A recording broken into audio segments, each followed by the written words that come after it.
Yep. have a beer if you like. Cool. Yeah, man. Sounds great. And typically we get going right off the bat. Okay. Let's get right into it. What the rest of that?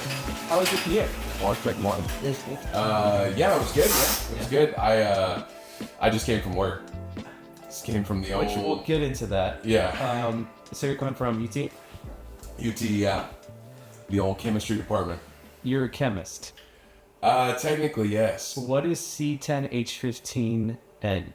Z10, H15, I mean, it could be a lot of different things. It's a very particular C10, product. 15. They made a very popular show out of it. Oh, is that math? Okay, yeah. I had to look it up because once I found out your account, I'm like, oh, is that how he affords all the, fancy keyboards that he plays with? Oh, yeah. Well, actually, believe it or not, most of those I bought before I was had a job. Yep. Yeah. Okay. I was always just putting that on credit. I was putting those keyboards on credit. Right. So rapid fire questions. Yeah. That was a rapid fire question. That was. That felt like I was back in college. Even more rapid fire. Yeah. In-N-Out, Whataburger. Whataburger. Sea Boys, Continental Club. Ooh, Continental Club. Nice. Nord or Casio? Nord. Easy. That's the easiest one so far. Tequila or whiskey? Tequila. Not looking at my notes. That's it. That's all I got. Okay. Nice. Where are you from originally? I'm from here. I'm from Austin. Really? Yeah, I was born and raised in Austin. Born at St. David's Hospital there on I-35. Oh, shit. Okay. And my family lived in Taylor for like the first 3 years, and then we moved down to proper Austin. That's how I did elementary school, middle school, high school here. What did your parents do for work? My dad worked in a bank. He was kind of just bouncing around different jobs, but he spent a lot of time working in a bank. And then my mom has always been kind of in marketing. She's had a career just all throughout marketing. Neither one of them did any kind of music. Yeah. So, I don't know exactly where it came from. When did you find like the music bug hit you? So, I kind of I think I always just liked the idea of it, you know? I wanted to get a guitar. I think I was in 3rd grade, and my mom got me a kind of like beginner acoustic guitar. Yeah. For my birthday. How nuts. And I really didn't practice. And around how old were you? I think that I want to say it was like 3rd grade. Okay. You know, and I learned the bass line for Smoke on the Water. That was like the level that I was at. And then I had a buddy who I would go visit in the summer. He lived in California. And he had this old 8-track recorder. And he was a really talented singer and guitar player, especially for his age. It's kind of insane how good he was. Like, I must, at the time, I was probably 14 and he was 15. And so one random day we had this idea, like, let's write a song. So we wrote this, it was a joke song. We called the band Parmesan. And I mean, that's kind of a cool band name. I like that. It was kind of good, right? And so then that one song turned into, like, over the course of a week, we wrote a whole album. And we posted it onto MySpace. Oh, yeah. Man. Back in the day. Way back. Okay, very cool. So we posted it onto MySpace, and then that was over the summer, and then I went back to school, and, like, there was, like, kids at school who had heard the songs. And, like, some kids came up to me that I didn't know, and they were just like, dude, I loved your music. That was awesome. And I was singing on it. Like, I didn't play any instruments. I was just singing on it. And like, basically from that moment on, I was like, I've had so much fun with my buddy writing these songs. And then especially having people being like, dude, we listened to your music and we liked it. I was just like, okay, from that moment on, I was just up. How cool did you feel in that moment? It was pretty cool. Did you feel like a rock star? It's funny, I did. Like, even still to this day, like, whenever you have those little glimpses of, like, man, I feel like a fucking rock star, like it felt the same as that kid coming up to me at recess. Because you're constantly playing, do you find yourself, you have to kind of force yourself to experience that moment when you're up on stage, or is it like, has it never left you that you're doing something pretty cool? I mean, it kind of just depends. Like, there's certain moments where you definitely feel it more than others, you know? Like, when you play a venue that you've played 100 times before, and, you're playing songs that you've played 100 times before, it's still a massive blast, assuming that you like the guys and you like the music and everything.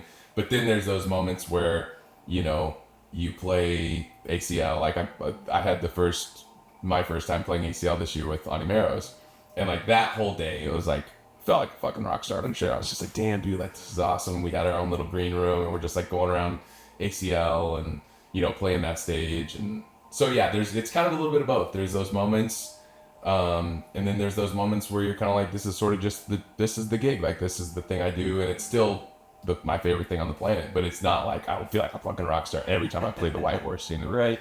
Another established awesome venue. Yeah.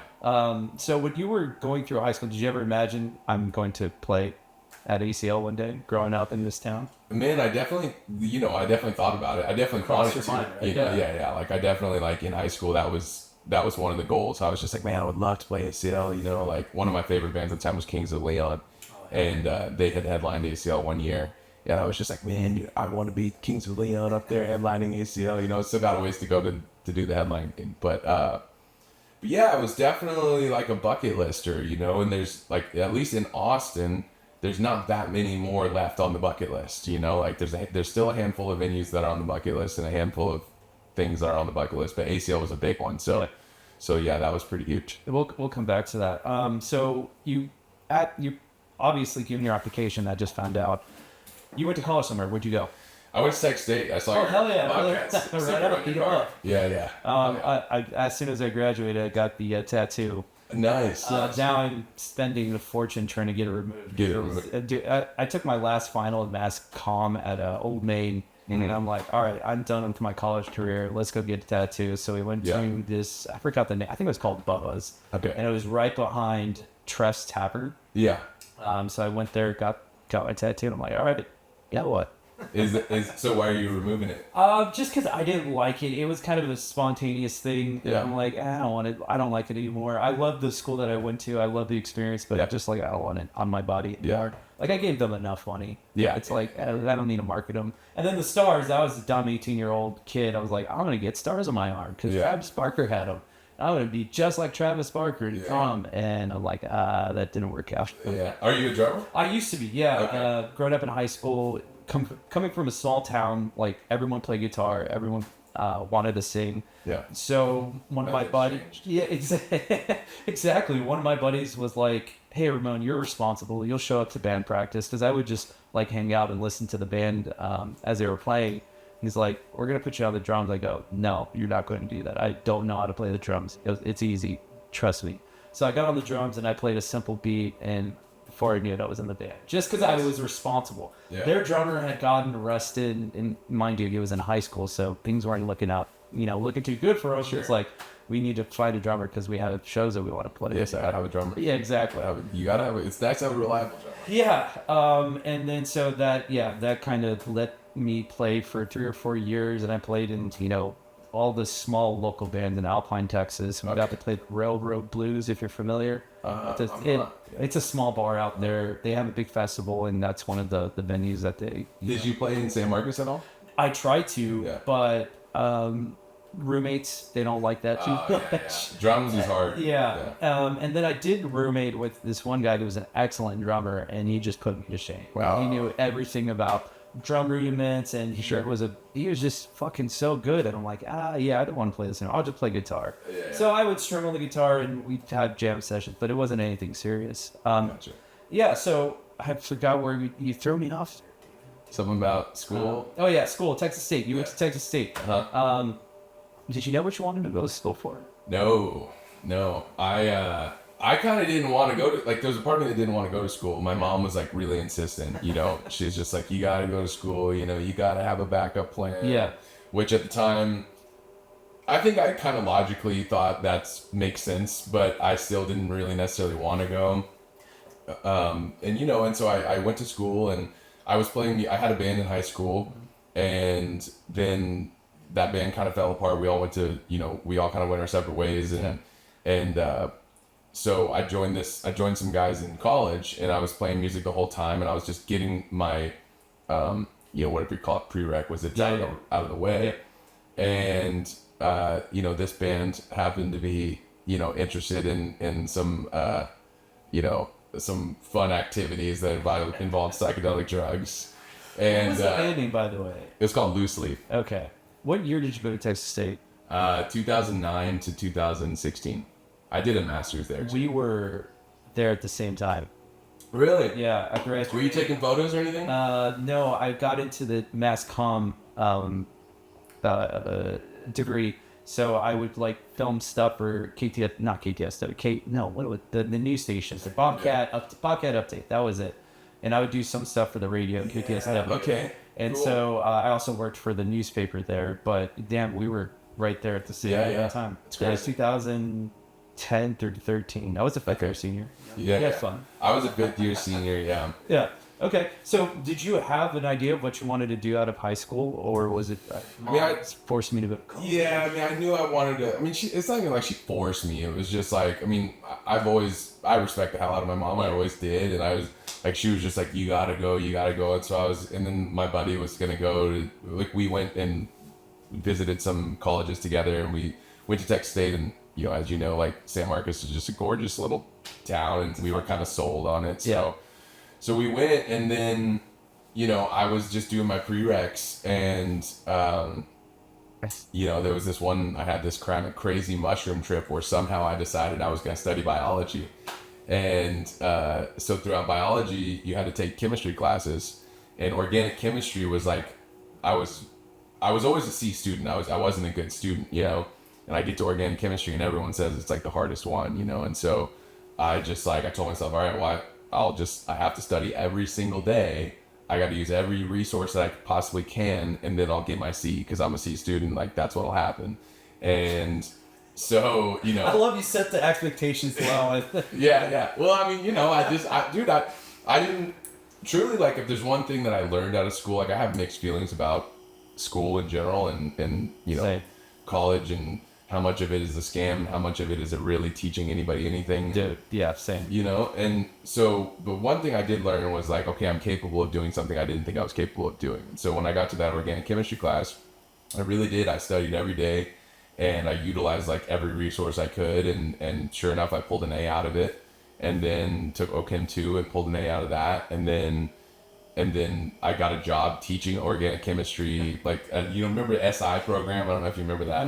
No, not really. It was basically like they paid you to take the class a second time, and essentially you held like your own study sessions that were optional for the students to come to. Okay. So I started doing that, and I like really enjoyed kind of helping other people navigate it, and then I started teaching labs, and so then I kind of was just known around the chemistry department. And then when I graduated, I was just like, all right, what do I do? Like, I don't really like, what is real life, and so one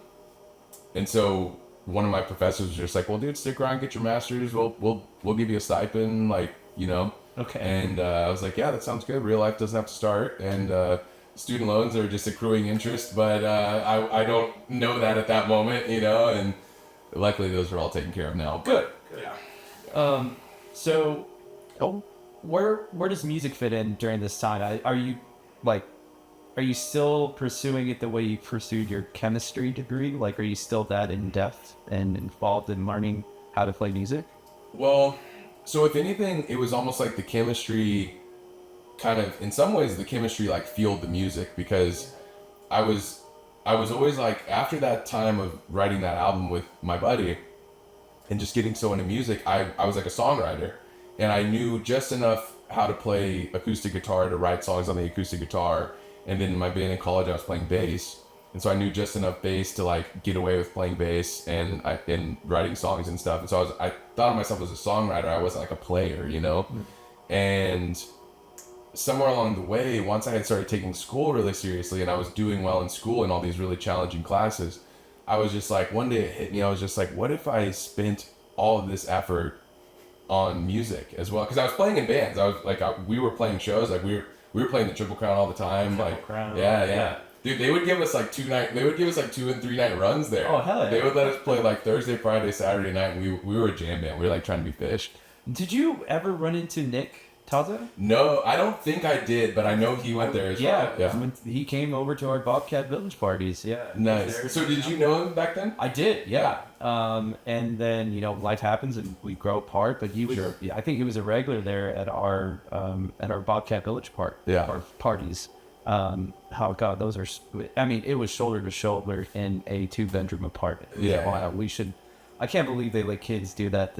Yeah. It's like, if we ever have a kid, my wife, I'm like, Yeah. you're not going to college. You're going to, I don't know, you're going to somewhere. Wonderful. Yeah, exactly. Yeah, you're going to learn a craft.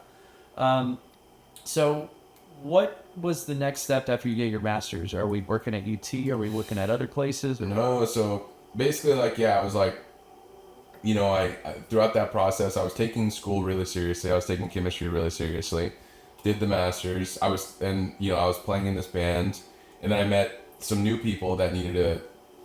At this point, I just dabbled on the keyboards. I really wasn't playing keyboards at this point, and I kind of wanted to start playing keyboards. And so, this was when I very first got my first credit card, and someone had told me like, "Oh, dude, there's a Guitar Center Gear card, man. It's like, 4 years no interest financing," which at the time I didn't even really know what that meant, except for you could pay $30 a month for 4 years and you get $1,000 keyboard, And so I went and bought a keyboard, and I just kind of started learning the keyboard, and I started, really trying to be as serious as possible, doing literally like looking up music textbooks and doing whatever you would learn if you were going to school for music. And so I met this new band that is now called Honeymaid. They're still playing. I don't know if you've seen Honeymaid. I've not. They're fantastic live band. Fucking fantastic. I sub for them occasionally, but I'm not full time with them anymore. But still to this day, I'll go see them every once in a while, and it's just like, dude, such a sick live band. All right. So I started playing with them, and so yeah, all the while it was just like, and also too playing with them, it was like everyone else I had played with prior to that, it was all kind of garage band musicians. This was the first band I played with that was like, a lot of these guys were properly trained, like really, really good musicians. Mm-hmm. And I kind of knew, like, we were doing some big badass shit. We were playing some cool festivals, and like the band was making a lot of waves at the time. And I kind of knew in the back of my head, I was like, dude, if I don't get way fucking better, they're going to kick me out of this band, Yeah. And so it like really lit a fire under my ass to try to get as good as possible. But yeah, then once I graduated, man, I was just like, all right, dude, I've done this school thing. I did my backup plan thing. And I was just like, I didn't even look for a job. Like, I finished the master's degree, and I was just like, all right, well, I got a job at a music school. I started teaching music, and I was just like, I'm gonna do the hired gun thing. I'm gonna try to play in a million different bands. And so that was kind of how the whole thing started. I don't think much has changed since. Yeah, that was like 10 years ago. That was 2016. So yeah, it's literally just like, it's been this path since then. And then how did you get the job at UT? And how long have you been working there for? I've been there for 2 years now. Okay. A little over 2 years. I think it was March 2 years ago. But yeah, so I did the music thing for full time, and I was teaching for a little while, but then eventually I was making enough money with music where I didn't have to teach, and I was so happy that I didn't have to teach anymore. Yeah. There was things I liked about teaching. I'm glad I did it, but once I was done with it, I was stoked to be done with it. And yeah, so I just somewhere along the way, it's like at that point I was probably 30. Around the time I turned 30, I started thinking about it. I just started thinking about all the gigs I play, and I started thinking, 98% of these gigs are outside of 9 to 5 hours. And I just started thinking like, I could, and also too, I would talk to these people. This is maybe a little cynical, but like I would talk to people at my gigs and stuff who had a job to go to the next day, and it's like 1 a.m. on a Tuesday night, and they have a job to go to the next day. And I was just like, I'm like, how are you like out at 1 a.m. when you have work to go to the next day? And these people would be like, well, I work from home, so I wake up and I roll over and I check my email from bed, and and I'm just like, man, I could have a job. Jobs don't sound that hard, like. So I hit up one of my old professors. And I was just like, hey, like, do you know of any chemistry jobs? And he's like, I think they're looking for someone at UT. And so I went and applied, and it's kind of the perfect job for me, just because UT, I think the chemistry department in particular, the job that I'm doing, it's like, it's perfect for somebody who doesn't like want to be some prestigious chemist. I'm the demonstrations coordinator, which is very fun. It's very fun. I just literally blow shit up, essentially. Like, that's my job, like, blow shit up for the students. But if you're like trying to be like a real chemist, like you want to, I don't know, win a Nobel Prize and publish papers and stuff, you don't want my job. You want to be a Heisenberg. If you want to be a Heisenberg, which is actually The real one, not the one that's played in the show. right, or that one, Or whatever. I mean, it's kind of up in the air which one's more profitable at this point. Yeah. Wow, that's wild. Chemistry and math just bothered the shit out of me growing up. I just couldn't do it. I couldn't see those numbers, and it just didn't make sense to me. Even still today, I'm like, I can't add without all my fingers and toes. Yeah. So it's fascinating, but it also makes sense for you in that you're such a talented musician. Like, it just seems to translate so well, reading or playing music and being a chemist. What is the coolest shit you blew up? And like, what are you blowing? Well, so like the short version of what I do is like I'll tell people like, yeah, I blow stuff up, and it is true. Like literally, like we literally just blow shit up. But also, essentially, the way my job works is like, so there's all these professors that are teaching chemistry, and they send me an email and they say, hey, next Tuesday, hopefully they give me advance notice. Sometimes it's like morning of. And I have a lab that's literally just mine. It's awesome. It's like this beautiful lab that's like just They gave you a lab? They gave me a lab. Dude. There's like 1,000 chemicals in there. There's like 10,000 pieces of glassware.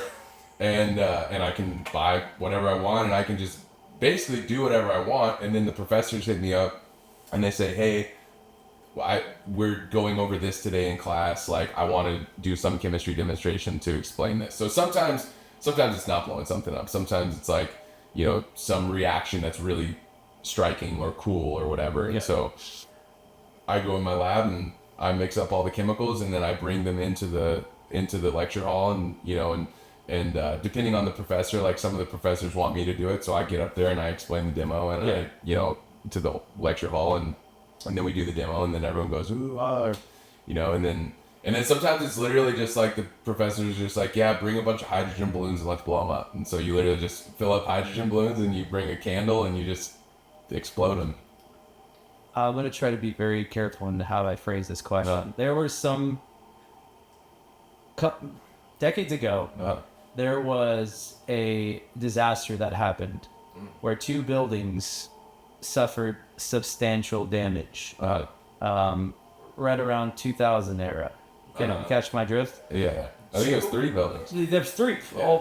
4 if you include the one in C. Yeah. What do you think happened? Do you think it was caused by what they say happened, or do you think there was other elements that caused those? Man, this is a left turn from chemistry. I know. I'm just because you said blowing shit up, and I'm like, Yeah. okay, well now my mind's gone places. Man, what I'll say about that is, I don't know.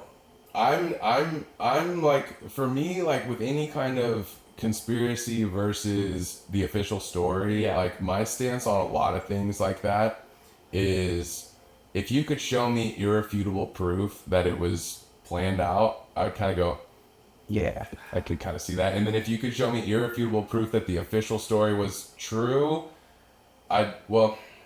yeah, I don't know. This is I know that's what I was trying. I'm just curious of like, you're an explosion expert, so I'm like, well, I wouldn't say I'm an explosion expert. I wouldn't know say the that. science behind it, and you know how things burn at what temperatures. Well, I wouldn't say that at all. But I'll say it. No, I'm kidding. what I would say is, I've always found, it's funny. We're on the podcast. Speaking of podcasts, I was just watching. There's do you ever watch the Theo Von podcast? Yeah, absolutely. I don't really watch anything like religiously, but I'll watch clips and stuff. And I watched one just the other day of it was Theo Von with a firefighter who had been around, or who was like rescuing people on the day of 9/11. I don't know if I'm supposed to say. But he brought up Building 7, and I don't know how much you want to go into it. I mean, we'll edit whatever we need to edit. To me, you're concerned, I don't care. To me, the one that is so striking to me about the whole thing is Building 7. That's the one that really gets me. And the firefighter on his podcast was just like, I think it's all bullshit. I think it fell on its own. I think it was on fire. He said every single floor had flames coming out of it. But yeah, and it's hard to know either way. Like, it's hard to know who's telling the truth on either side. Like, I've heard that it's the only steel framed building in human history to fall from a fire. You know, I don't know. It all seems weird, and it's only getting weirder because of AI and the influence of AI, and now it's getting to a point of like what we don't know what the real story is. Right. So I agree with a lot of what you said. Going back to music, let's start back into the conversation. Zach Morgan told me that he informed me that you once played bass, and I was like, oh, that's interesting. And because I've only known you to play keyboard or keys. So, like, when did you realize you needed to make the switch from playing bass to keyboards, and how possible was that for your music career? I mean, I know we kind of touched on this earlier, but well, yeah, no, I mean, part of it was, a big part of it was like, for me, I was just always willing, like, I was never, like, because you were talking about how, like, everyone wants to play guitar, everyone wants to be the singer, right? Yeah. And I was the singer for the first, like, 10 years of every band, you know, the only bands I ever played in, I was always the singer, and I was always either a rhythm guitar player or the bass player at college. And then it was just like, I was dabbling on the keys, and really more than anything else, it was just like, I thought it would be cool if I played the keys, and I didn't really know at the time that it would be something that was valuable in terms of there's not that many people playing the keys. Yeah. It didn't really, like, that's not what drove me to do it. But I was always, from the very first time I ever got together with friends to make music, I was always just like, well, if nobody else wants to do it, I'll just do it. Like, you know, like, I never, like, I can rip the fucking guitar, but nobody needs another guitar ripper. You know what I mean? Like, no one's ever hired me to play guitar on stage. Nobody even knows I play guitar. I had no idea until just now. And, like, every once in a while I'll get out my guitar and I'll just mess around and be like, damn, dude, it'd be fun to be a lead guitar player. But then it's just like, but what are you going to do? Like, how are you going to break into the guitar world when you have people like Austin Roach and Calloway and Maudo and, like, all these people who are just ripping guitar players? It's like, and then inevitably, any gig that I could get on, they'd probably just be like, well, dude, can you just bring your keyboards? Yeah. You know? So, like, yeah. I was just always willing to do the thing that nobody was doing. And with the keyboards, it was like, I kind of just wanted to do it. Why? I don't know. I think I just liked the keyboard, you know? Like, there's some decisions I've made in my life where it was just like, I didn't really think it through so hard. I just thought, like, this feels right in the moment, and I just kind of moved in that direction. And there was always pianos in the dorms at Texas State. Which one? Falls Hall? I was in Falls. Okay, really? Were you in Falls? No. My tenure was at Bobcat Village. Bobcat Village, and we went to Crest along Ragewood or Sagewood. Yeah. I forgot the name of the street. I think it was. Anyways, we were in that area for the rest of my college career. Gotcha. Okay. Yeah, so Falls Hall was. But they all had pianos. Okay, that's it. They all had pianos, and so I would just, like, you know, just go sit down and mess around with them, and and so, yeah, it was kind of just like, it was just a decision that I just kind of made. And then, you know, before I met Honeymaid, just there was this brief period, like the last 6 months of Loose Leaf's tenure as a band. For whatever reason, we just decided, like, it'd be cool to have a keyboard player. It was a 2-guitar, bass, and drum band for the longest time. And then I was just like, well, I'll play the keys and let's get a new bass player. And so that's what we did for the last, like, 6 months to a year. And like I said, then I met the Honeymaid guys, and it was all kind of coming together at the same time. I was like, I want to take music more seriously. I'm in this band where I have to take music more seriously. And, you know, it all just kind of worked out that way, I guess. Yep. So why did you, if you were consistently making a living doing music full time, why did you do a full time job? Just to well, like I said, first of all, the bank account. Yeah, that's a big part of it. Yeah, huge part of it. Yeah, I mean, you know, really what it boiled down to is, like, for me, I think when I set out to do the hired gun thing, I wanted to have goals that were achievable, that I knew that I could achieve, that I knew I could work towards, and not something that is like, it's hard to, like, exactly articulate this, but, like, the people who are making the most money in the music scene and the people who are the most successful in the music scene, I think those people are massively talented. They worked incredibly hard, but also they just happen to get extremely lucky at the same time. I know people who are insanely talented musicians who never made it. You know what I mean? And so to me, it was like when I first started going out trying to do the hired gun thing and just really trying to play with as many bands as possible and just always be kind of like increasing the status of the bands that I was playing with and also my own musicianship. I think I just the goals that I set out for myself was like I wanted to make a living doing it. Like I wanted to make enough money that I didn't have to have a job doing it. I wanted to always have an awesome gig on a Friday or Saturday night. And I just wanted to be the best musician that I could possibly be. So after doing that for like 8 or 9 years, I was like, okay, like every Friday or Saturday night, I'm always playing a cool gig. I'm loving the bands that I'm playing with. You know, I'm not really a road dog, so I didn't like necessarily want to be on the road all the time. I'm about to do a whole shitload of road work with. We're gonna talk about yeah. But and I'm very excited about it. But I'm not a road dog. Like I wouldn't want to do that tour with just any bands. You know, like with the Ani Marrows, I'm really excited about it. But like I've been on the road with other bands, and like I almost left halfway through the tour because I was just like, fuck these people, you know. But so yeah, so like I kind of knew I was kind of just like, man, like I'm happy with where I'm at in music, and anything that comes from this point on is kind of a bonus.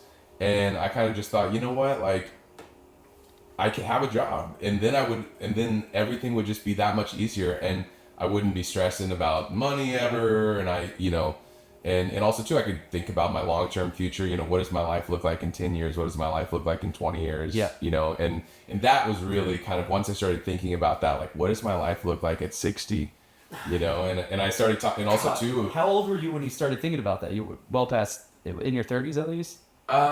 Really, it was probably my late 20s. Oh my god, dude, you were that forward thinking. I was well for you. There was a point where like my mom and I sat down and we talked about like her financial situation. Yep. And you know, like, you know, she's.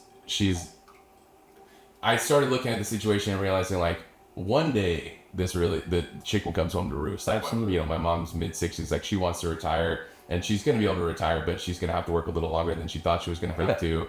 And so to me, it was like, that was a big part of it. I was just like, okay, like she and I had this conversation, and then the reality of like, okay, like what if one day like she needs financial help? Yeah. And I'm just a, you know, like just getting by musician, and I save a couple $1,000s a year, right. You know, like, yeah. Like, what does that look like? What does that look like? Yeah. And so that was a big motivating factor as well. It's like, what if my mom needs financial help? What if I, you know, find the right girl and I want to have a family of my own? Like, all those things started kind of coming up. And now you're stressing me out. Because those are the things that I think about at night. I'm like, what am I gonna be the videographer in the crowd that's filming the same band that I have been for, you know, the past 20 years? Right. Yeah. And a part of me is like, I don't want that, but a part of me is like, that's pretty cool. You know, that's fun. Like, there's nothing wrong with that. So I don't think there's anything wrong with it. I mean, I think it's scary. It's all about like how you play the game, and it's all about like what you do with the money that you do earn. And you know, I think that you just got to be smart about it. And I think it's just like, for me, it was like, okay, so I could go full tilt cover band and, you know, really pull serious money, or I could kind of focus more on the original stuff and still do the cover band stuff occasionally, but then I could just have a job, and then I'm not stressing about money, you know? And don't get me wrong, you know, making money from music is still very important to me. Absolutely. Like, I don't play for free, and like my ideal situation is I don't play for cheap. Yeah, no one should. I mean, it fucks everybody else over if you but if we play a cool, like, you know, if you play a gig where it's just a dud, you know, it's like you're not stressing about it, you know, and or you know, if your buddy hits you up for just some dorky little $100 gig, you're not like, oh fuck, like should I take, like I have to take this gig, or some band you don't even want to play with, you know, I have to take this gig, you know. So that was kind of a lot of it. How did you? So when you first started playing music, do you remember the first time you got paid for playing music? Yeah. So. And how much was it? I think it was $80. That's. Well, not bad. yeah. No, it was good. For what? 4 hours of continuous playing? No, actually. So there's a couple situations. I'm not gonna say any names here, but there's one guy in the music scene, the only person in my entire music career, the very first person who ever hired me, the only person who ever ripped me off, and and I was stupid about it, and he ripped me off twice actually. Oh, fully once. Because he told me it was a whole long thing. He's just like, bro, I thought I paid you, like, and this was before like Venmo and. It started before Venmo. Oh, okay. So yes, this was before Venmo. He said he thought he paid me, and then he hits me up for a second gig. I said, well, dude, you saw him pay me for the first gig. He's like, oh, well, listen, man, I'm so sorry about that. I'll pay you for both gigs coming up. And I was like, it was literally the very first person who had ever hit me up to play in a band that wasn't mine. Yeah. So I was just like, fuck it. And so I said yes. And then sure enough, I never got paid for that. And he's still out there. He's still out there all the time. And every once in a while, he'll ask me to play a gig for him. And I tell him every time we just go, bro, I go, you still owe me, dude. Like, you still fucking owe me. That was like fucking 12 years ago or something. Man. But yeah, no, the first like paying gig, the first paying band I ever got with, speaking of Zach Morgan, who it was massively helpful to me in terms of breaking out. Dude, he's such an awesome dude. He's awesome. Yeah. He's also just a killer player. Yeah. Yeah, and I every couple of years, like, I'll drunkenly be like, bro, dude, you fucking out so much, dude, thanks so much. But he hit me up one day and he was like, hey, there's this band Flyjack, and he's like, they don't have like a steady keyboard player and they're looking for someone to play with them. So this was like 2 days before the gig, and I was like, yeah, we'll send him my number. So then Buck hit me up and sent me the set list, and they're like a Spotify playlist. And I listened through it. It was like exactly the kind of music I wanted to play at that time, which I still love that kind of music, but like just that on the one James Brownie funky groovy shit, And so I went and played. It was out at Pootie's. Pootie's is out 71. It's like out like Lake People go there. Oh, is it still around? Oh yeah. Okay, all right. It's a cool spot. It's a really cool spot. It's an interesting little spot out there. But we played at Pootie's. And I think it was $80. I think everybody walked with $80, and it was fun. And so then, that was the first paying gig. Okay. And so as you progressed in your musical career, how do you give yourself a raise as you progress in your musical career throughout Austin? Yeah. I mean, that's a tough one. It's like, you don't have to give me numbers, but just the philosophy behind the. So my philosophy, what I would say is like, there's a spectrum, because I also do the corporate gig thing. I do the corporate cover band thing, and so there's like a spectrum between pure corporate, like, it's like that meme, like there's the meme that's like money or exposure, right?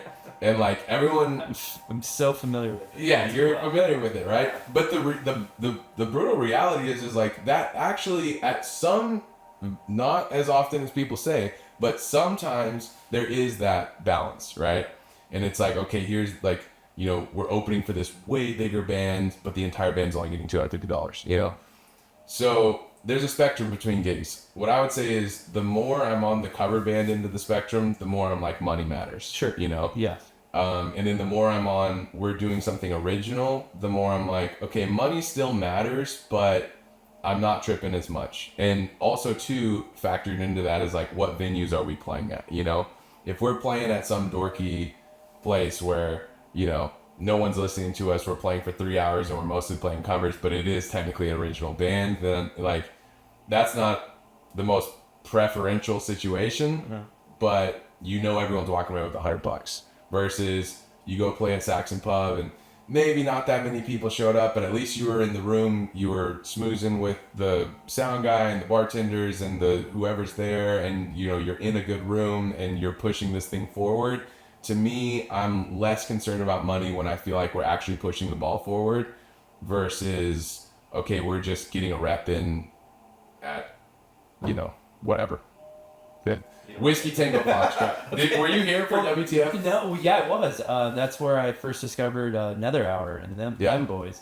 Yeah. So I love that place, don't get me wrong, but like to me and the guys that ran that venue, Trip and all those guys, like those dudes are massive supporters of live music, but it's also like a lot of times it just depends, but a lot of times you're playing to a group of college kids that don't give a fuck about that you're playing. Yeah. You know?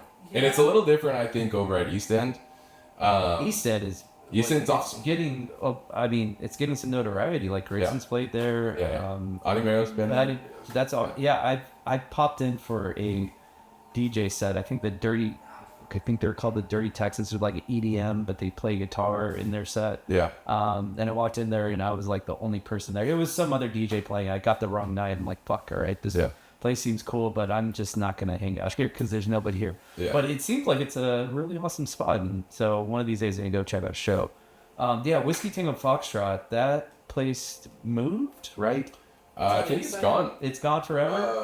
I thought it was gone. Well, because it was on West 6th and then it moved to... Oh, yeah, maybe you were right. Maybe it did move. God, what the hell? They make sourdough.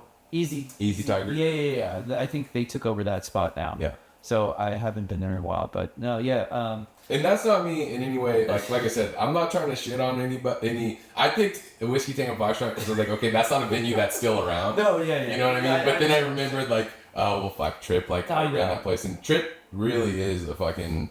He supports bands big time. Yeah. So I do want to say that. But at the same time, a venue where you are there playing 3 hours and no one's listening to you, that's the kind of venue that I'm talking about.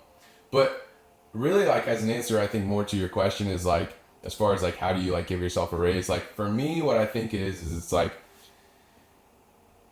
really what it boils down to is, at least for me, is, like, accepting that some gigs that I want to play aren't going to pay as much as the gigs that I don't necessarily want to play. So including those gigs that I don't necessarily want to play, you know, if it was up to me, I'd probably never play another corporate gig or another wedding ever again. But if you can pull $125 an hour, then it's like, okay, well, let's go play a wedding. Yeah. Or, you know, let's go play ping pong club. It's in my industry, it's 2 for the meal and 1 for the reel. So, you know, 2 to fill that bank account and then 1 to you know, fill that creative, you know, gas tank that you need. Yeah. So going back to being a road dog. Yeah. What were, like, some of the circumstances that you absolutely hated being on the road? With people, hotels, money, shitty food, what? All of it? Yeah, so, okay, to be fair, like, a lot of my road experience has been awesome, like, but it just very much depends. But there was this band I was playing with, and, man, the lead singer of this band was the biggest diva I had ever met in my life. Still to this day, the biggest diva of anybody I've ever met. His name's Grayson Turner. Yeah, Grayson Turner, 100%. That's exactly what I'm talking about right now. No, Grayson's like the exact opposite. Yeah. He's like the most chill dude ever. But no, this guy was literally the opposite of Grayson Turner. You know, he would have meltdowns on stage. He would, like crazy meltdowns, bro. Crazy fucking meltdowns. Like, During a show. during a show. Oh my God. Yeah, during a show, throwing his guitar down on the stage, and like literally, there was one gig we played. We were at, of all venues, we were at Rustic Tap, and this was a band that was playing like big badass shit. And of all the shows that this happened at, this was at Rustic Tap, which actually, that's the venue I should have talked shit about. But basically, it's a long story, but We got time. we play till midnight. Midnight rolls around, and this band, it was a country band, and so they were all about, like, country bands, it's weird. They will just do what other country bands tell them to do. Not all country bands, it depends.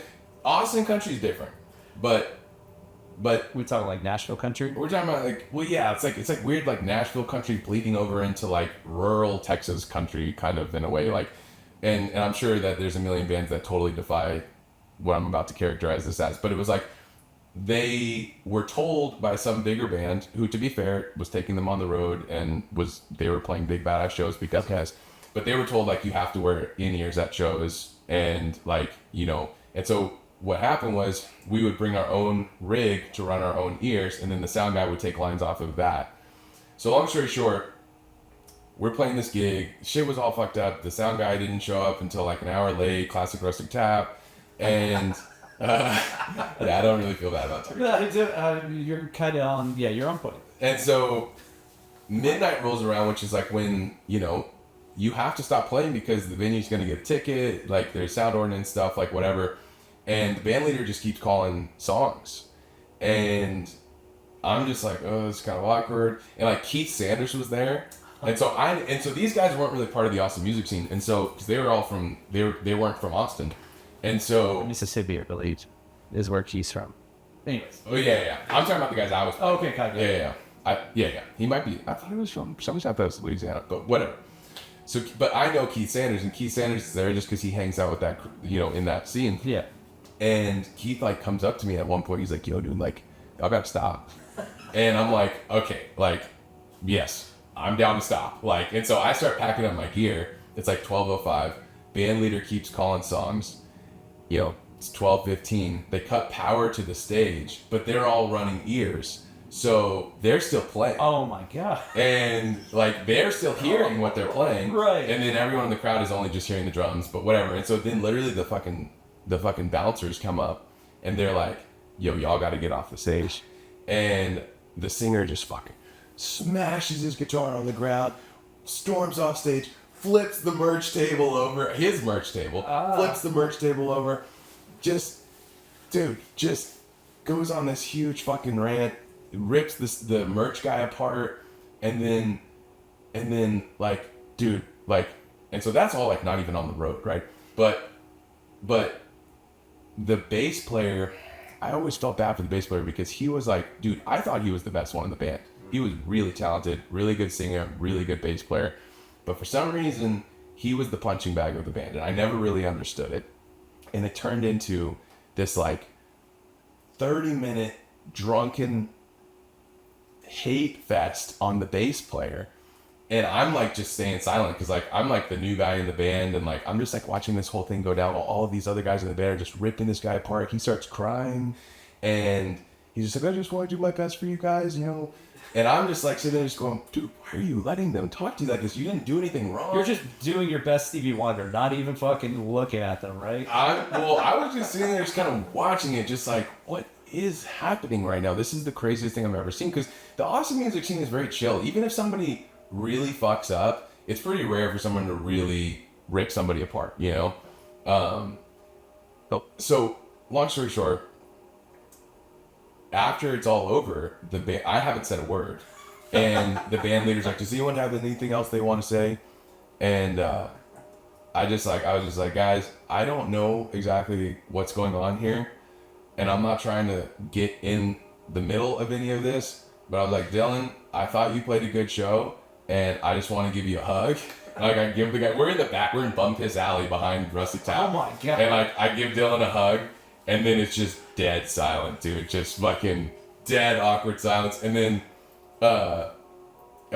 anyways, and so then the band leader storms off, and they never called me again after that. And I think they kind of knew, because like we had gone on tour, and just like crazy shit had happened. Just that kind of stuff. Just meltdowns, like wasted, drunken meltdowns. How old was he at the time?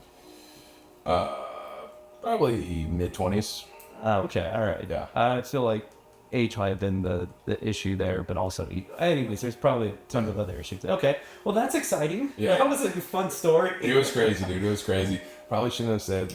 It's fine. We can cut them out if you want me to. But that's such a fun story that I probably want to share on the internet. Yeah. But no, now you're with the band, the Animeros. Yeah. How did that come to be? Man, so it was kind of I kind of love the story of how I met these guys, because I was playing with Kazu at the time. Oh yeah. And so there was a Kazu gig, which, obviously Kazu is just a fucking insane, awesome live band. And there was this Kazu gig at Hotel Vegas. And it was Kazu was the headliner, and then Animeros, which at the time was called Hotel de Nova. And They told me about that name. Did Nick? I always get Golden, and I'm like, yeah, that doesn't sound very like a good name. You don't think so? I don't. Did you like it? I loved it. I mean, it's so much like Hotel California. It's like, I don't know, that's immediately where one went. I'm like, they're trying to, I don't know. That's where I went. I kind of loved it, but I also like the Animeros a lot too. I think that's a much cooler name. And especially, like, I'm sure Nick probably told you the whole lore behind the name. Yep. But anyways, and so it was Onimeros, and then it was The Point, and then it was Casio. Have you seen The Point? I have not. Oh my god. If I'm America, Got to see them. Bro, you like the next chance you get a chance, you have got to see this band. All right. They are so good. It's insane what they're doing. It's like just like nothing like. But that's how I felt about Onimeros. So somehow wires get crossed, and we were told we needed to be at the venue like way too early. So I happened to be there way too early, and so I see Onimeros playing, and I'm just like sitting there just going, holy shit, dude, these guys are awesome. And they just had like this crazy like the first thing that stuck out to me was Maudo's guitar. Like super dark and like crazy tone that he had. Like he's definitely like a tone guy. Like he's, you know, but also his playing is really, really good, and his riffs are really cool, and I was just blown away with the whole thing, really, and just like the vibe, like just like it was kind of this dark, mysterious thing, and like I've never been in the Latin music scene, so to me, like any kind of cumbia or Latin stuff, like to me it wasn't something I'm used to hearing, and I just thought it was just like such a sick band. And so after they were done, I went and introduced myself to Nick, and I was just like, you know, dude, you guys are fucking awesome. And they had a keyboard player at the time who I thought sounded great, but I just told him, I was like, you know, if your guy ever can't make it, like definitely hit me up. And so we kind of played like gig tag for a year probably, or like maybe like 6 months to a year after that. And every once in a while, every couple months, Nick would hit me up and go, hey, we got this gig, can you do it? And I was just never available. And then one random day, he's just like, hey, we're doing this residency at Sea Boys, because we did the residency this year, but we did the same residency the year before. Okay. And so he's like, hey, we're doing this residency at Sea Boys, you know, after Superphonicos. And I didn't even know at the time that those guys were in Superphonicos, but I knew Superphonicos was a big deal. And I happened to be able to make that. I had to shift some stuff around at work, and I like got somebody to cover for me for the month on Friday mornings.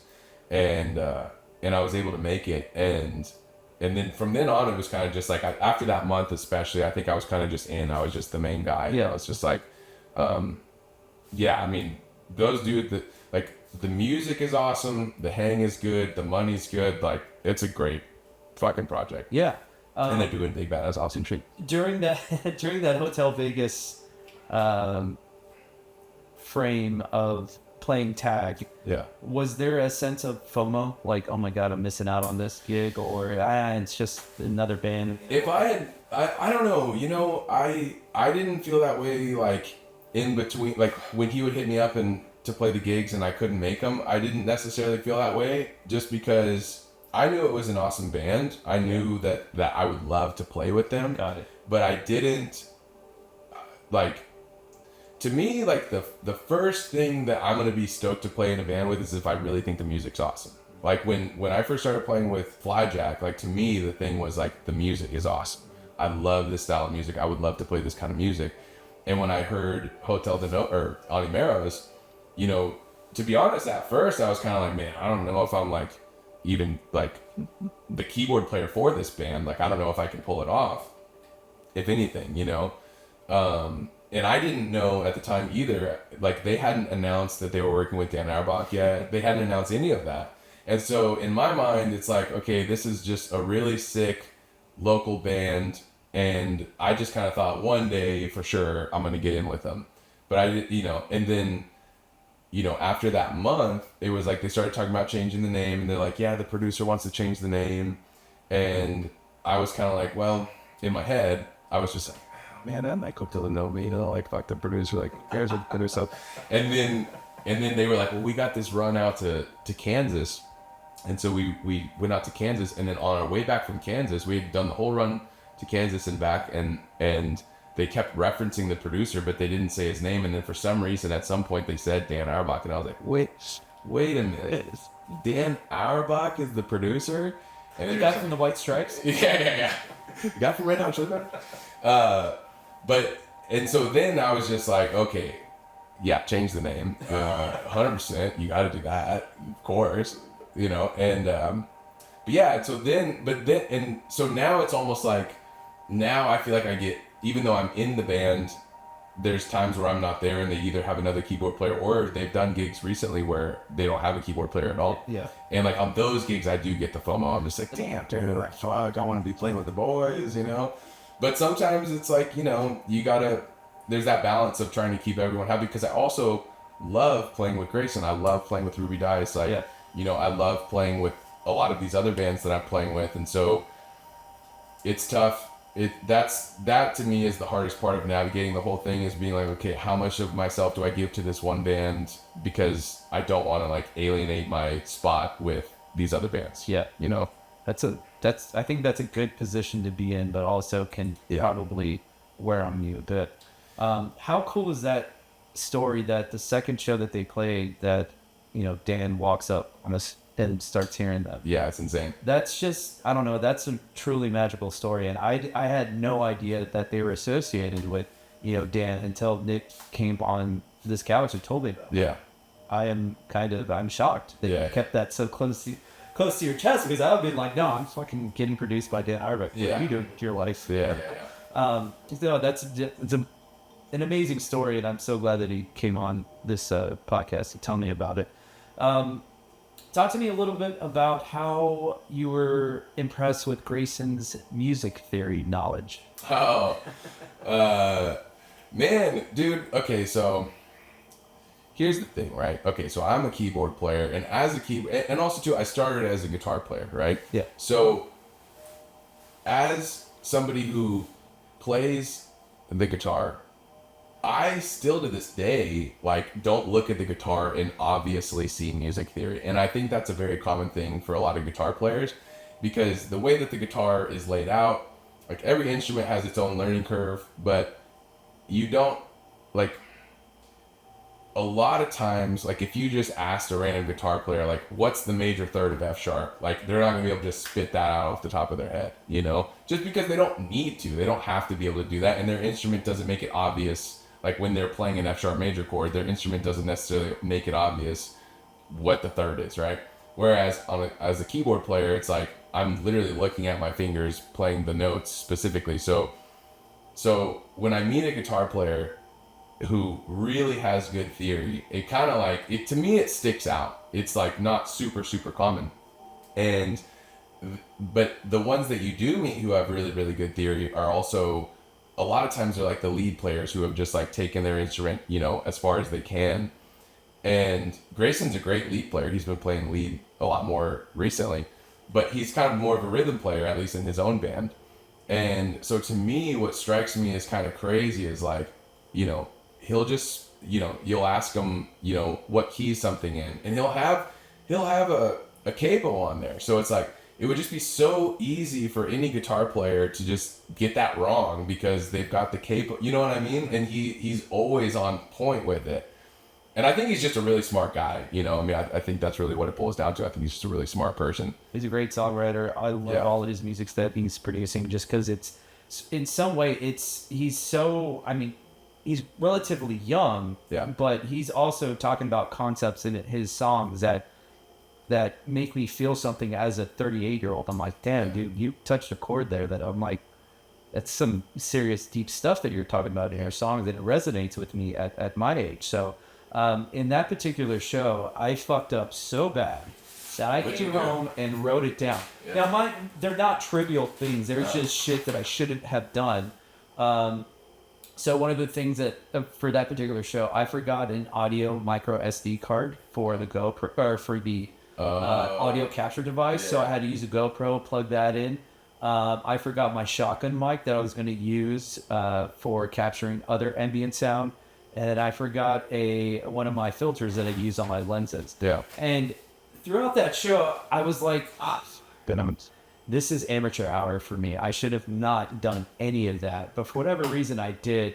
And it all just seemed to happen to just work out. Like, thankfully, I thought about bringing the GoPro because I was going to put it by the drum set. But I was like, all right, well, I need a pivot. I need to figure this out. Okay, the micro SD card's in the GoPro. I'll just plug that into the audio device. And then I'm like, oh, I forgot the filter. That needs to go on a lens, so I need to make sure everything matches. Well, wait, I just brought all the adapter rings, so I'll take filter off this lens. Anyways, it was just I was really impressed with myself that I was able to overcome all these trivial things that I thought would just fucking ruin the show in my own head. Meanwhile, Grayson, you guys would have never noticed, but it bothered me. Right, But yeah. somehow I was able to, just overcome those mistakes. And I purposely wrote it down to make sure that I would never do those mistakes again or repeat those mistakes. So when you're going to a performance or a show, what are some things that you like that help you prevent making a mistake? Forgetting your keyboard, like just putting your keyboard. It's happened. Shut up. Oh yeah. What? Yeah, it's happened. I was playing it was a Casio gig actually one time. Oh god. Well, so what saves me is I'm like usually the first nerd to show up to the slumber party kind of situation. Like I'm always the like. Okay. It's either in Grayson's band. His drummer Alex is also me and Alex are always the first ones there. Okay. So Alex beats me there a lot of times, but in almost every other band I ever play with, it's like I'm almost always the first one to show up. Yeah. And so, I was driving. We were playing a gig over at what's that place on the east side? White Horse. What's El Vegas? East End Baller. No, like east, like different part of east. Oh, Shangri-La. Not Shangri-La, Sahara Lounge. Sahara Lounge. There you go. We were playing at Sahara Lounge, and I live kind of like northwest. I'm like Mopac and far west, and so I had driven all the way down there, and I get to the gig, and I get out of the driver's seat, and I walk back to the back of the van, and I open up the van, and I just look back there, and I just go, yeah, there's no keyboard sitting in there. But luckily I had enough time, so I ran back and grabbed it. You had I had enough time. Like it was like ass. I hauled ass back to the venue, and I showed up with enough time that like I got it all put together. I was like stressing, but I guess that's why I show up early. But yeah, I don't know. I think sometimes that shit just is bound to happen. I don't know. I'm sure it's the same thing for you. It's like for me, what also will get me is like lately, I've been. Do you know? Have you met Nico Little? Are you serious? Yeah. Oh yeah, you've done this. Film all this shit all the time. Yeah. I don't know. I don't always keep up with exactly who's working with who, but he recently hit me up to play some keys on a track of his, and I'm just tracking it at my house and like sending him the WAV files. Yeah. And so like some of my gear that I would use on stage I need to bring inside. Mm-hmm. And so then it's like thank God since I've been working on this because it's a really cool tune and I want to like put effort and energy into his song. So I'm like bringing a lot of stuff in, and then I'll be like about to just walk out the door going to the gig just assuming that I've already got it on me, and then it's like sitting there, and then luckily so far this time I haven't forgotten anything, but it's bound to happen. You know what I mean? It's bound to happen, unfortunately. Like your gear's bound to break. Like you're gonna forget some shit that you really need. That I can deal with. Yeah. Like gear breaking, sure, that can happen at any point. But like forgetting your cameras for a shoot, which has happened, and I've been on Mopac and I had to turn around and come back for it. Like, how the fuck did you forget the one thing that you're responsible for in capturing the shoot? Like, camera. So I'm constantly double checking. There'll be times when I know I triple check in the garage. I'm on Mopac and I just have to pull over off the side road just to double check, just to make sure I have the cards. Because I'm squirrely right now. I'm panicking. Yeah. And then lo and behold, I have the cards and I have everything I need. But there's always this lingering fear in my head, like I'm gonna fuck up real bad one day. Yeah. But so I have that fear too. Yeah. What are some like? What was the biggest mistake you've ever made in your music career? Oh man. I mean, the biggest mistake I ever probably made in the music career had nothing to do with forgetting gear, but I mean, as far as that goes, I feel like as far as like losing or forgetting gear or gear breaking or whatever, I mean, nothing that couldn't be just overcome by just dealing with a shitty gig. Yeah. You know what I mean? Like, and I feel like it's probably in some ways a little different than the photography thing, because with the photography thing, it's like you need to have an end product that lives on. Whereas I get to play the gig, and if I totally just completely shit the bed on the gig, well, it was just a live moment. You know what I mean? Well, if I'm there, it's forever. And then it's forever. Yeah. But you can work your magic. You can work your magic. Yeah. So yeah, I don't know. I don't. At least nothing like immediately comes to mind. I mean, I'm sure there's been times, but really, if anything, it would be something like that, like forgetting a sustain pedal or forgetting forgetting something that I really, really want to have and I don't have it. Couple more questions. We're right about at an hour. A little bit long. No, we're at about an hour. You bring your own, and forgive me for not knowing the proper wording, but it's a Leslie, right? Leslie, yeah. That is a big box that you bring with you to every show? Or just specific shows? I bring it. The only gigs I don't bring it to are, I don't bring it to like corporate gigs. Okay. I just play the digital Leslie with the corporate gigs. Yeah. And then I don't, actually some corporate gigs I'll bring it.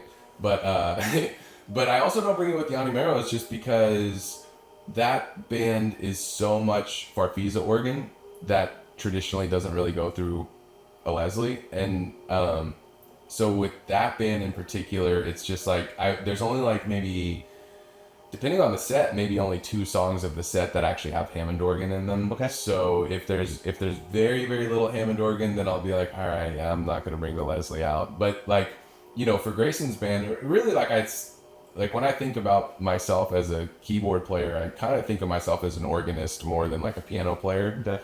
And so to me, and especially the Hammond organ in particular, is I think my favorite instrument of all time. And so to me, it's like I really, more than anything, bring it for me because I hear, I'll go and I'll see a show where Zach Morgan is playing keys or Rex Simmons is playing keys, and they both use the digital Leslie, and I'm like, they sound amazing. And it's like the digital Leslie I don't think it bothers anybody in the crowd.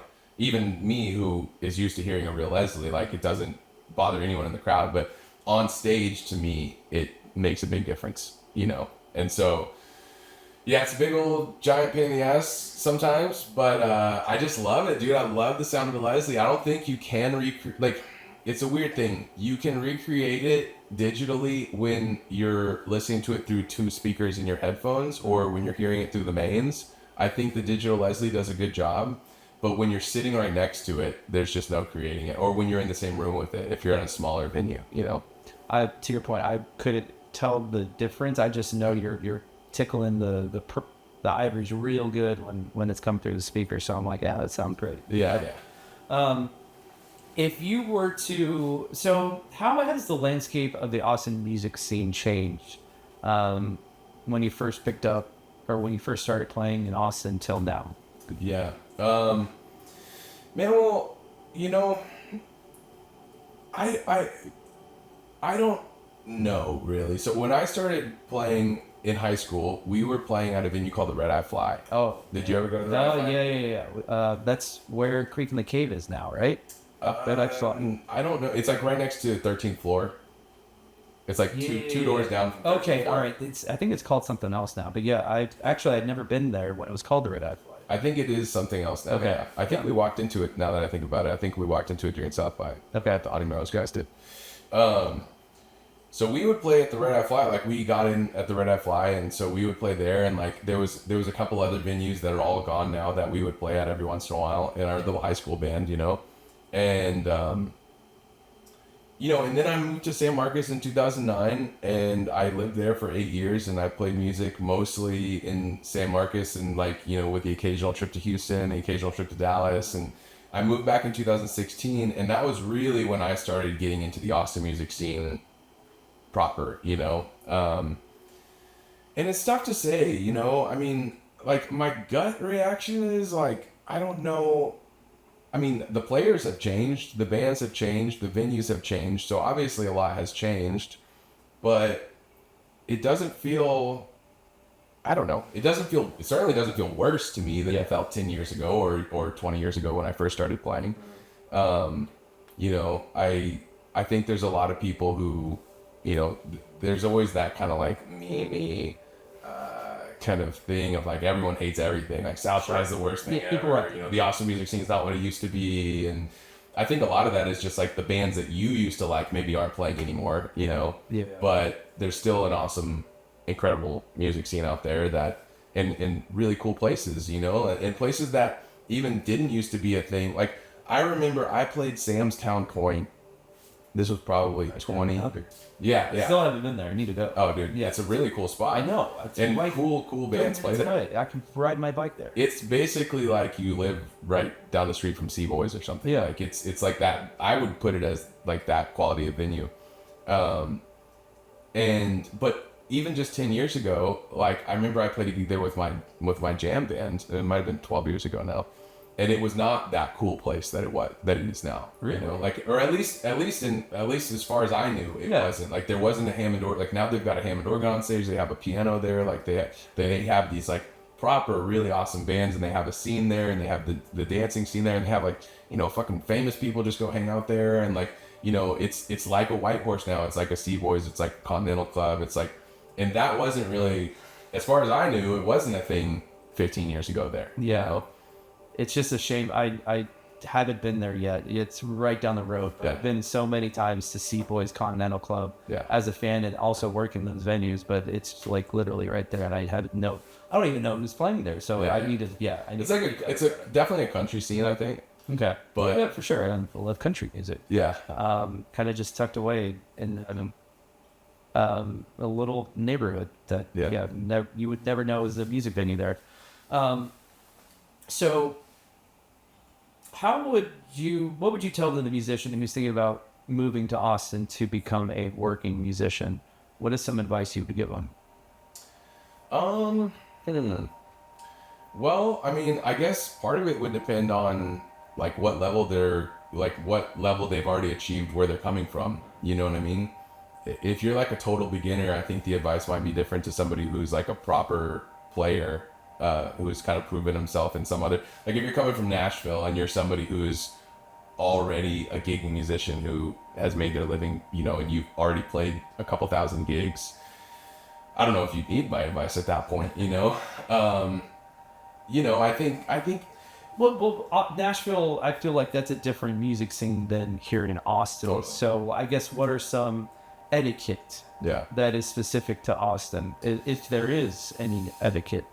I think a lot of that too depends on where you're playing, right? So like, I don't know if you know this or not, but like on the stage, I love this, at White Horse on the stage, and like you can't see it from the crowd, but on the inside of the stage it says no fucking wagon wheel, you know? So like, depending on the venue you're at, certain covers that would 100% be not only appropriate, but like you have to play them on Broadway in Nashville. Yeah. You probably shouldn't play them at certain venues, you know? That is awesome. I respect White Horse even more so now. Yeah, That's fucking cool. Yeah. Okay. So yeah, I mean, you know, and I don't even know if I could, I couldn't say I know the Nashville scene well enough to know like how different it is there versus here. You know, the Austin music scene is the main place that I've ever played music. We went to Nashville in September with Audie Marrows. Yeah. And it was cool, and we did go check out Broadway, and I'm like, you know, I wouldn't want to get tangled up in Broadway personally, you know? Why?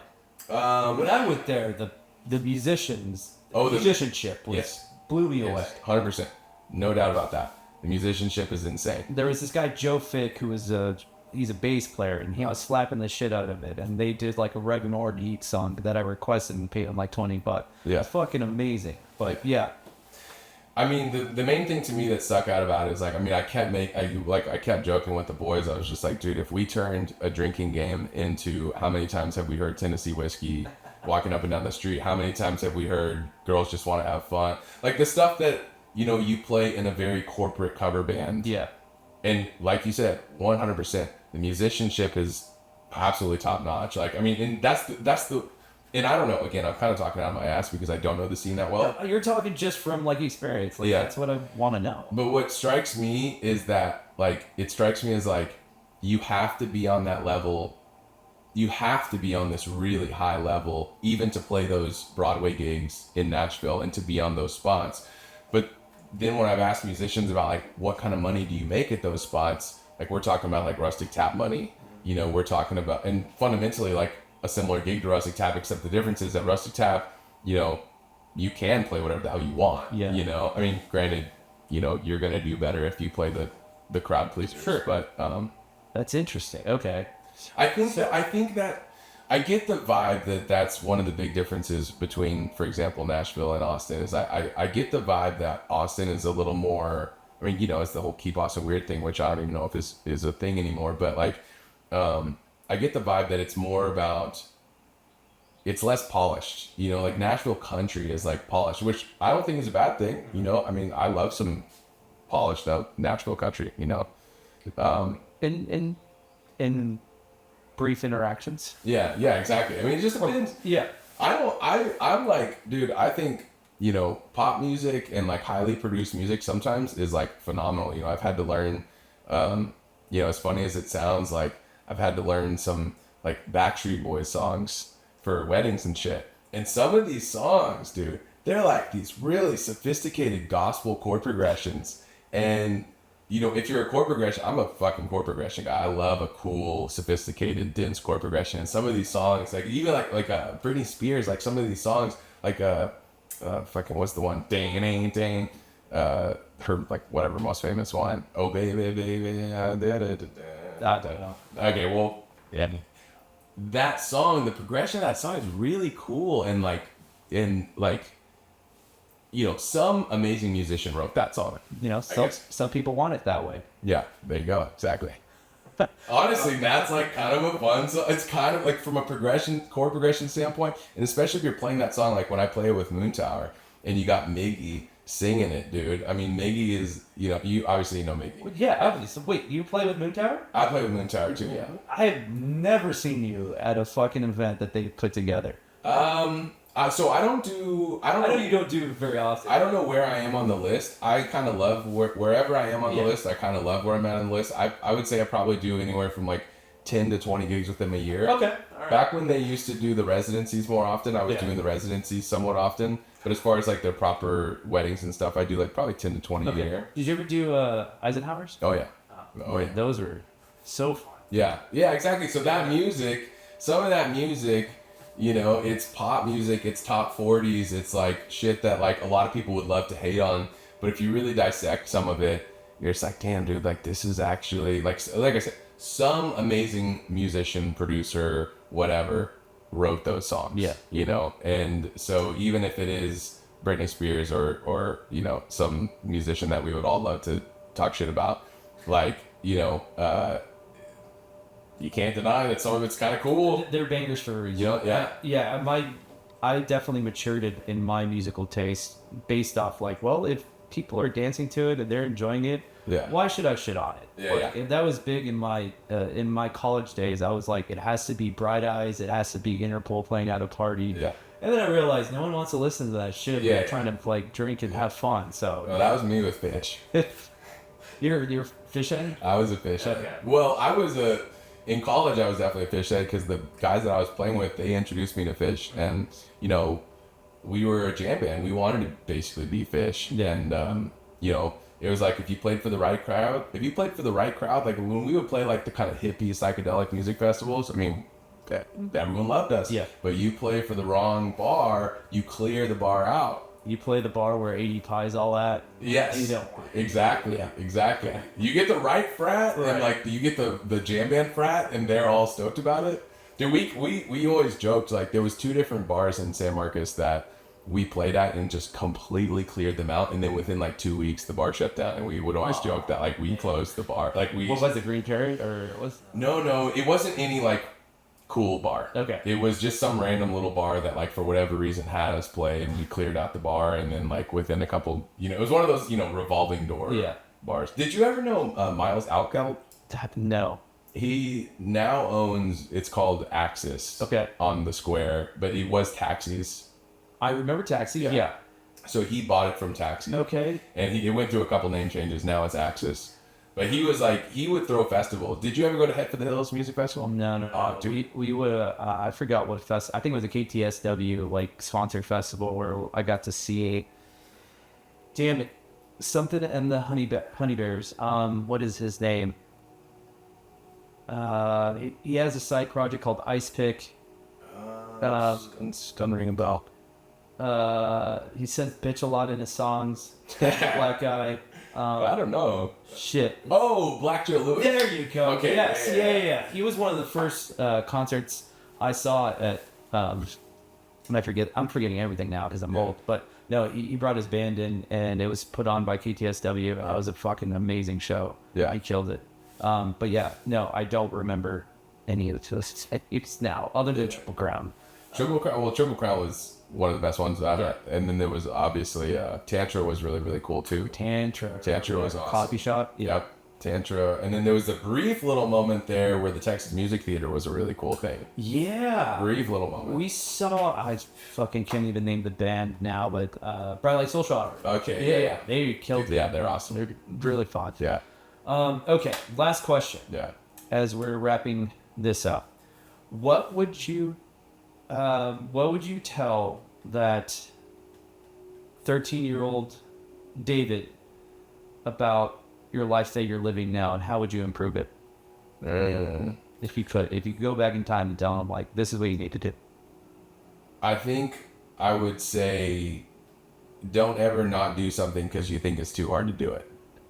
I think that's what I would say. Okay. I think anytime, like, if there's anything that you are like, oh, like, I don't want to take that, I don't want to take that class because I'd have to do this, or, I like, if I could go back, that would be the one thing I think I would tell myself, is just like, dude, like, you'll figure it out, like, and you can just do it, like, I think one of the biggest things, like, with anything, whether it be chemistry or music, you meet people who are just like, well, I could never play an instrument, and it's like, you could, if you wanted to, you could, if you wanted to, you could, and maybe you don't want to, and that's fine, but if you wanted to, you could, barring like 1% of the population, like there's a small percentage of population that, maybe they just can't, but vast majority of people, I think, could. So yeah, I think that's it. I mean, I don't know, I think if I, when I think about, like, if I ever had a kid, which who knows if I'll ever have a kid, but if I ever had a kid, like, if there's one thing that I would want that kid to know, I'd be like, dude,